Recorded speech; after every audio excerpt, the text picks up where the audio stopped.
Today we will learn how to determine internal resistance of a cell using potentiometer. So this is setup of potentiometer. AB is the wire of the potentiometer connected with the battery through the key and the rheostat. This is the cell whose internal resistance is R, which is to be determined. Its positive terminal is connected with the positive terminal of the battery at A. There is a parallel circuit with the cell having resistance R from the resistance box and the key. So this is the relation between the EMF and terminal voltage of a cell, where R is the internal resistance. First of all, we let this circuit open. There is no key inserted here. Therefore, the potential difference, which will be measured by potentiometer, will be when there is no current through this cell. When there is no current through this cell, the galvanometer will show the zero deflection or none deflection. So we find a length on the wire of potentiometer by touching at its various points when the galvanometer shows zero deflection. When galvanometer shows zero deflection, it means there is no current in this branch. When there is no current in this branch, according to this relation, I will be equal to 0 and EMF will be equal to terminal voltage. So terminal voltage will be equal to EMF, which is equal to potential drop across the length of the potentiometer wire.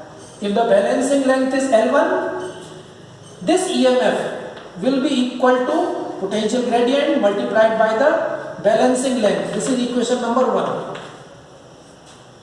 Now we close this circuit by inserting the key. When we close this circuit, there is a current through the cell.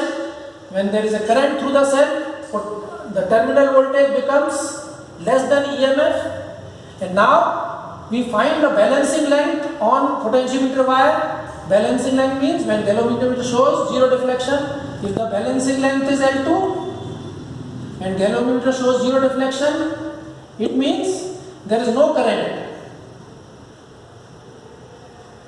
through this branch and the current is in this circuit only. When there is a current through the cell, the terminal voltage is less than EMF. So now there is a current whose value is not zero. So now what we will be measuring will be terminal voltage, and which is less than EMF, and this terminal voltage will be equal to potential gradient multiplied by the balancing length L2. Now as E is less than V, when the current is drawn from the cell, its EMF is always greater than terminal voltage. Therefore it means L1 will be greater than L2. Why? Because E is greater than V. So this is equation number 2. Now dividing this equation by this equation, what we get? E upon V is equal to L1 upon L2. Now from this relation, E is equal to V plus IR upon V is equal to L1 upon L2. Now divide this equation by this. 1 plus IR upon V is equal to L1 upon L2. Now again we can write 1 plus I small r upon 1 I into capital R. So this is the resistance from the resistance box and this is internal resistance. Therefore we get R is equal to L1 upon L2 minus 1 into R. So this is how we can determine the internal resistance. These values can be known by measuring the lengths L1 and L2 from the scale attached with the potentiometer, and this resistance can be known, is known because this is the resistance taken out from the resistance box. So now this is how we can find the internal resistance of a cell. Now I give you a question on sensitivity of the potentiometer. Sensitivity of the potentiometer depends on its potential gradient. More is the potential gradient, less will be the sensitivity. This is potential gradient. So if we want to increase the sensitivity of a potentiometer, we must reduce the potential gradient. To reduce the potential gradient, what we can do? We can increase the length of the potentiometer wire. Therefore the wire of the potentiometer has a very large length.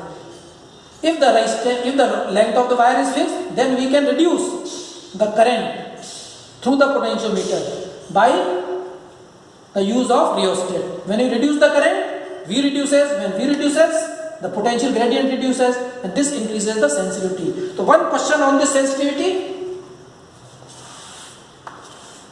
These are two potentiometers, A and B.